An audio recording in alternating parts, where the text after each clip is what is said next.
Деструктивті діни ағымдардың қаупі. Жалпы деструктивті діни ағымдар алғашқы уақытта адамдарға қайырымдылық жасап, көмектесіп, бизнесін жүргізуге, немесе бір машина алып беруге, немесе оқынуының ақысын төлеп беруге сондай қайырымдылықтар жасайды.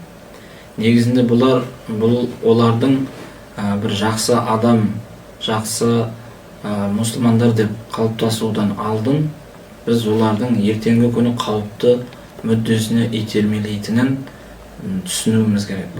Жалпы деструктивті діни ағымдардың қаупі көп, солардың ішіндегі ең қауіптісі бұл біздің тәуелсіздігімізден айыру. Олар ислами халифа құрамыз деген жалған ұранды ұрандатып, елімізге іріткі салып, еліміздің тыныштығын бұзып, діни алауыздықтар тудырады.